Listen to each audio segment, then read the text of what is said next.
Bonjour à tous et à toutes, ici Nicolas de Montréal, on est mercredi le 20 septembre 2017. C'est drôle que hier, justement, j'ai parlé de l'abondance de l'infini, que lorsqu'on fait confiance en son être, on ne manque de rien. Parce que justement, je commençais à manquer de contrats cette semaine, c'était un peu trop tranquille à mon goût. Ce matin, j'ai même pensé commencer peut-être à mettre des petites annonces, à recommencer, parce que ça fait déjà presque 2 ans que je fais plus d'annonces. J'ai assez de clients que j'ai pas besoin de faire d'annonces. Et lorsqu'un client part, un autre vient par lui-même, je ne sais pas où souvent, ça vient peut-être de d'autres sites internet que j'ai fait, des gens qui m'ont recommandé, etc. Et donc ce matin, je commençais à penser sérieusement à ça, et puis là, tout d'un coup, une panne de courant. Alors là, j'ai décidé d'aller dormir. Et quand je me suis réveillé, j'avais 3 clients qui m'ont contacté. D'ailleurs, un de ces clients m'a réveillé par son téléphone, m'a réveillé au téléphone. Et c'est ça, c'était des clients qui ça fait longtemps qu'ils m'ont pas donné de contrat. Donc un, ça doit faire 4 ans. L'autre, ça doit faire au moins 1 an que j'ai pas eu de nouvelles de lui. Et je trouve ça merveilleux parce que jusqu'à maintenant, il y a comme un rythme magique, si on pourrait dire, ou miraculeux, qui fait que j'ai pas à me casser la tête. J'ai pas de moment où vraiment je vais être stressé par le manque de travail. Et aujourd'hui, ça en est un peu la preuve. C'est vraiment... Je suis content que ça soit comme ça. Et si je regarde ma vie, ça a toujours été comme ça, finalement. J'ai jamais eu des moments où j'étais stressé au point d'être déprimé. Parce que j'en connais des gens qui ont pas de travail ou qui manquent d'argent, qui stressent. Et puis, je pense que lorsqu'on se stresse, lorsqu'on se raidit, ça devient plus dangereux, ça devient plus difficile. Un peu comme si on a 2 personnes dans une auto, et puis il y en a un qui est complètement saoul et l'autre normal. Et puis s'ils font un accident, c'est fort possible que ce soit la personne saoule qui va s'en sortir encore mieux parce qu'elle est toute molle, elle est toute relaxe. Donc quand il va y avoir un accident, elle va simplement suivre l'énergie, alors que l'autre va se raidir, en se raidissant, il risque de créer plus de dommages. Et j'ai appris à rester souple. C'est pas toujours évident parce que moi, je n'ai pas de filet. La majorité des gens ont l'assurance chômage, ont des assurances dentaires, ont plein d'avantages à leur travail. Ce qui, selon moi, est un désavantage pour l'autonomie. Mais en vérité, ça leur donne une certaine sécurité que je n'ai pas. Moi, si soudain je n'ai plus de contrat, il n'y a plus d'argent qui va rentrer. Et puis si je dois aller à l'hôpital, si ce n'est pas couvert par l'assurance maladie, eh bien, c'est moi qui vais devoir payer. Mais moi, j'assume ça parce que je trouve que c'est plus important de vivre comme un adulte, d'être responsable de soi-même. Je me rappelle, il y a 1 an, j'ai dû faire mes plombages, qui étaient en train de me donner des caries. C'était des plombages que j'avais depuis que j'étais jeune. Et le dentiste, la personne qui me préparait pour ça, me dit il y a des assurances à la banque pour ça, parce qu'elle était un peu stressée du fait que je n'avais pas d'assurance. Étant donné que tout le monde a des assurances, je lui dis moi, je n'ai pas besoin d'assurance. Et puis là, quand est venu le temps de payer, eh bien là, moi, j'ai payé en argent. Et là, il était tout surpris que je paye en argent. Parce que la majorité des gens payent avec des cartes de crédit. Et c'est là que je me suis rendu compte que je suis vraiment différent de la majorité. Je ne pense pas comme tout le monde. Juste du fait que je paye en argent, ça surprend beaucoup de gens dans des cafés, des endroits publics. Et ça, pour moi, c'est bizarre. Je me dis, la meilleure manière de faire en sorte que l'appareil manipulateur plutocratique sache tout ce que j'achète, sache mes moindres mouvements, c'est d'acheter avec ma carte de crédit, parce que tout est marqué, tout est écrit, tout ce que je dépense, tout ce que j'achète est écrit sur ma carte de crédit. Donc moi, j'ai jamais pris l'habitude de payer avec une carte de crédit, parce que c'est beaucoup trop d'informations que je donnerais à l'appareil manipulateur plutocratique. Et en plus, moi, je n'ai pas de cellulaire, je n'ai pas d'iPhone, j'ai pas de téléphone comme ça, donc je ne peux pas être suivi parce que avec votre iPhone, ben, vous êtes suivi au millimètre près. Chacun de vos déplacements est enregistré quelque part, il est vendu à des compagnies pour savoir vos habitudes et vous recevez des publicités en tant que telles pour ces habitudes-là. Je pense qu'il faut faire attention. N'allez pas trop vite dans la technologie. Un peu comme dans les années 60, les années 80, quand le faux micro-ondes est apparu. Je pense que la majorité des gens ne se sont même pas posé la question à savoir si c'était bon pour la santé.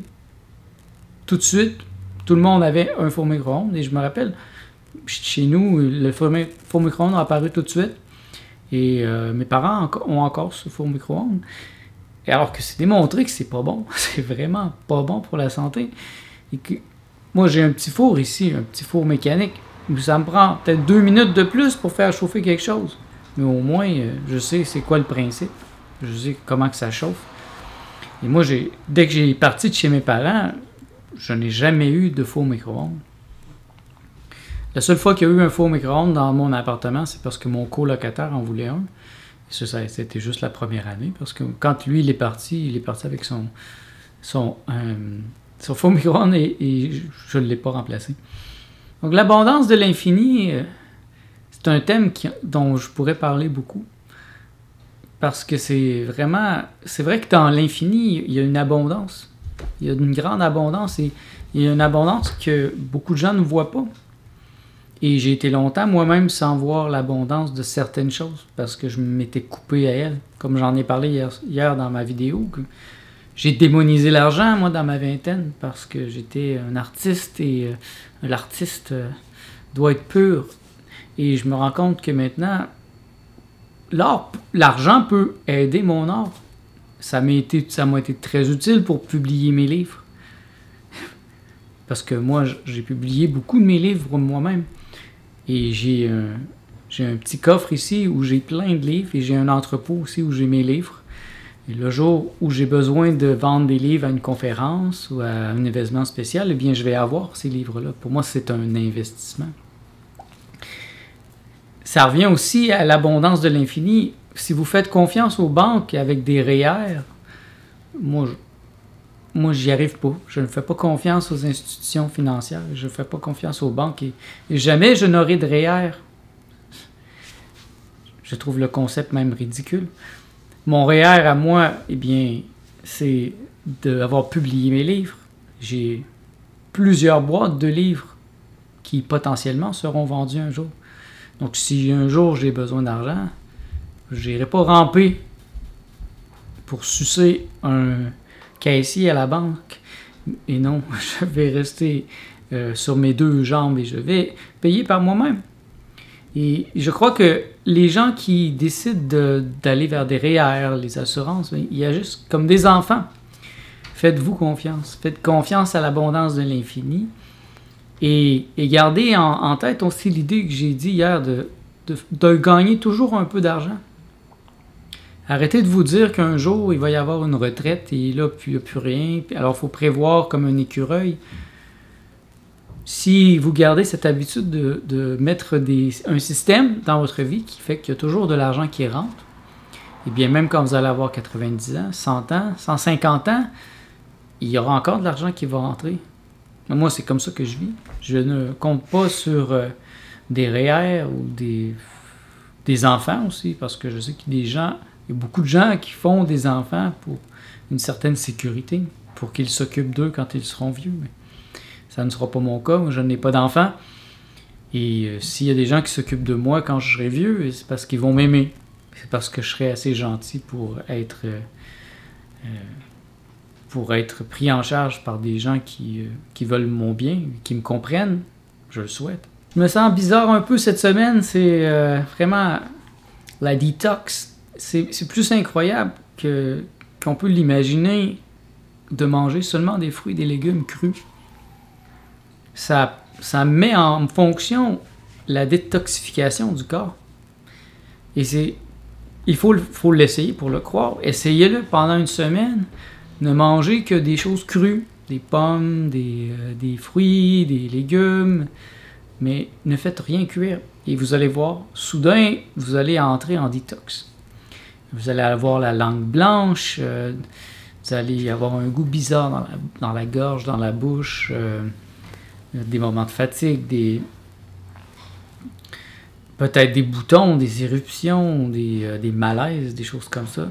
Et ça, c'est un signe de détox. Et j'aurais jamais cru que c'était possible parce que moi, je suis arrivé vers ça, ce concept-là de la détox par un jeûne.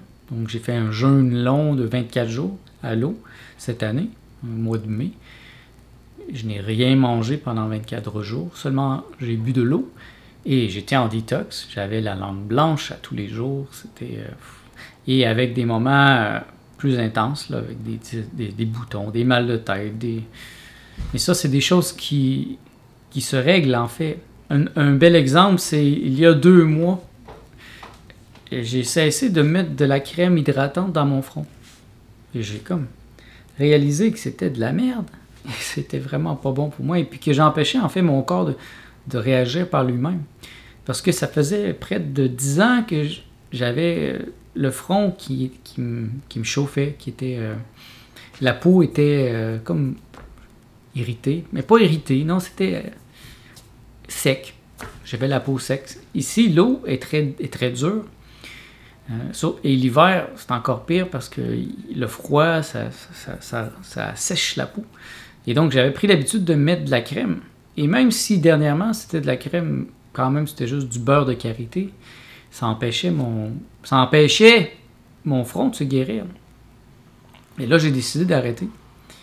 Et la semaine suivante, je suis venu le front plein de boutons, et des boutons vraiment profonds, là, pas des petits boutons là, de surface, c'était incroyable. Et pendant 3 semaines, j'ai eu le front rouge, plein de boutons.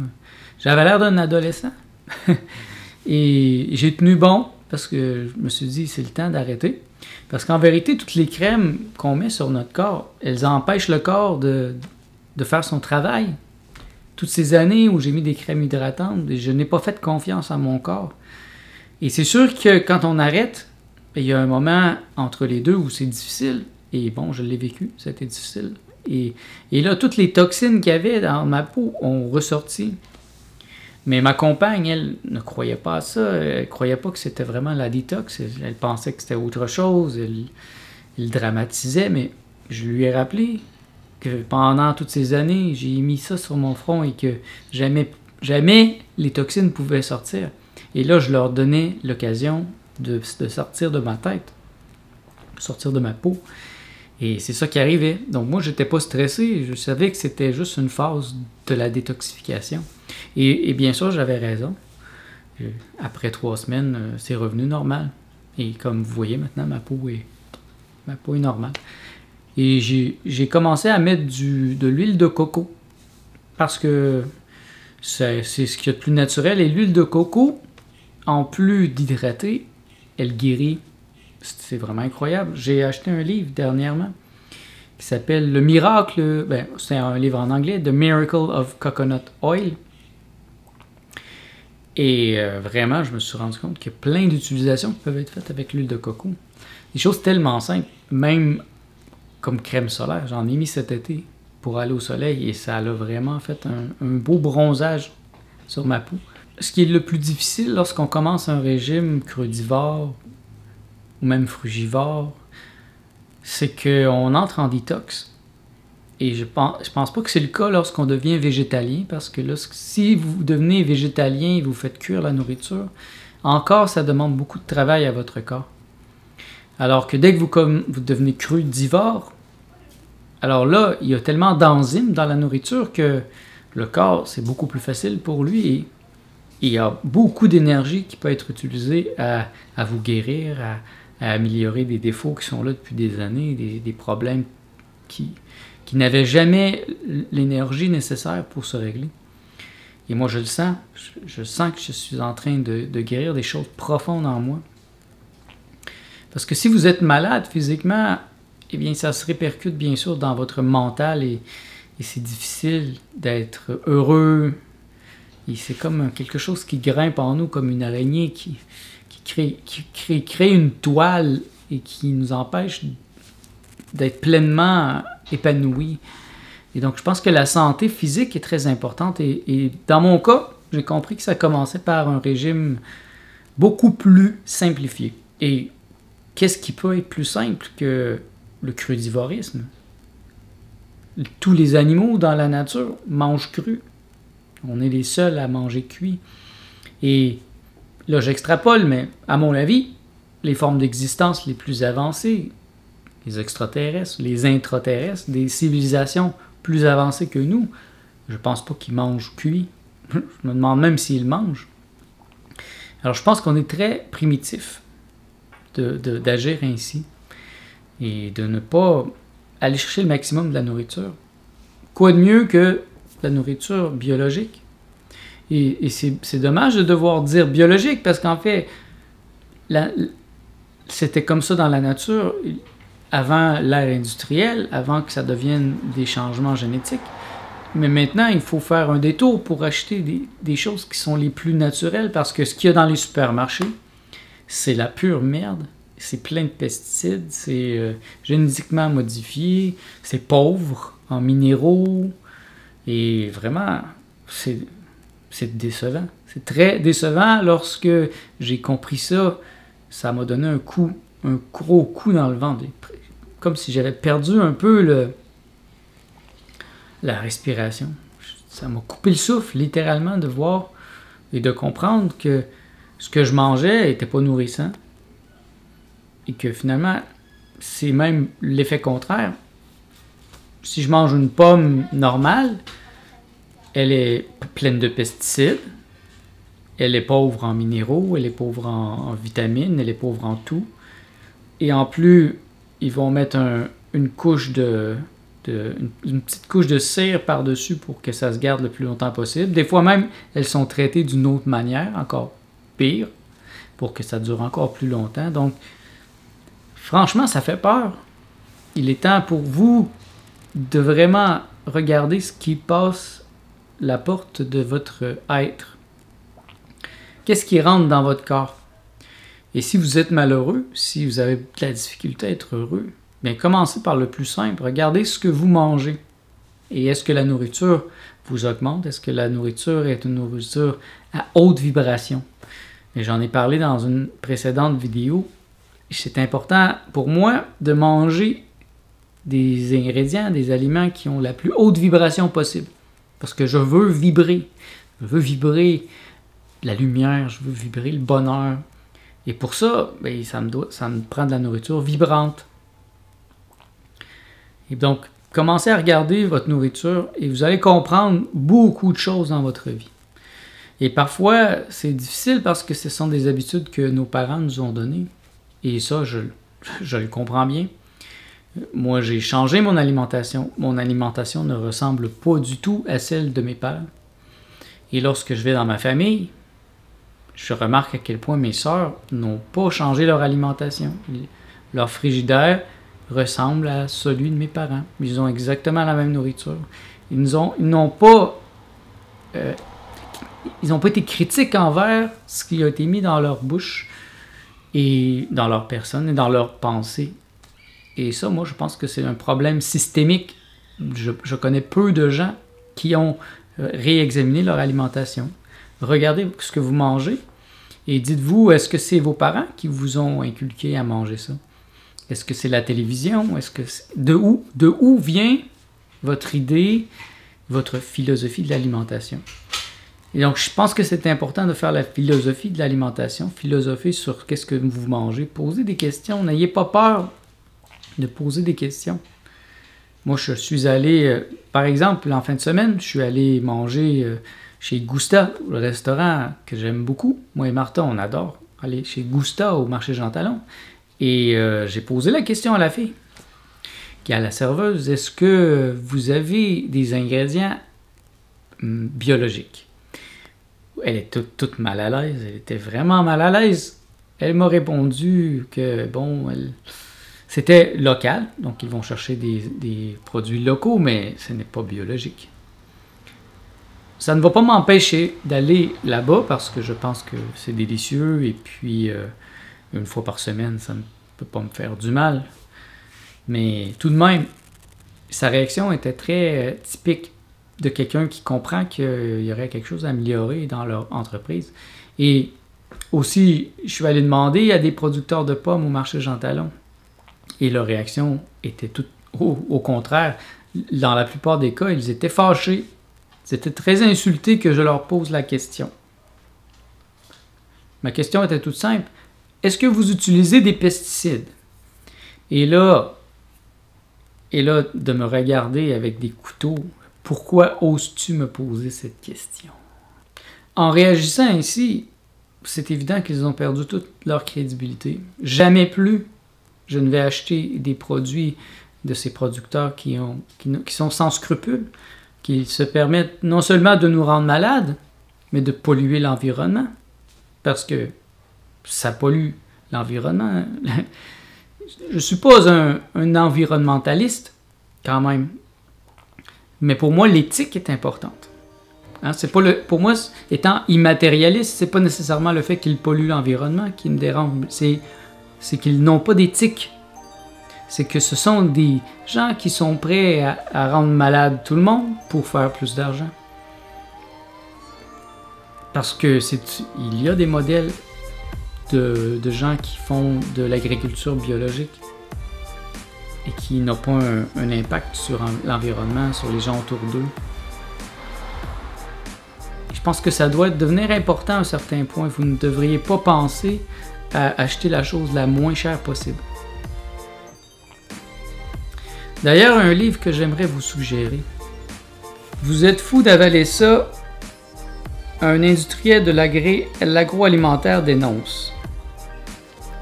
C'est un livre très intéressant qui m'a vraiment marqué quand je l'ai lu. C'est quelqu'un qui donne des conseils. C'est quelqu'un qui a travaillé dans l'agroalimentaire pendant des années et qui a vu à quel point il y avait de l'abus et vraiment du mensonge. Et je vous suggère de lire ce livre. Vraiment, vous ne penserez plus pareil quand vous allez aller dans un supermarché à l'avenir. Il y a des choses que vous allez arrêter d'acheter parce que vous allez avoir peur. Donc c'est sur cette suggestion que je vous laisse aujourd'hui. Je vous souhaite de passer une merveilleuse journée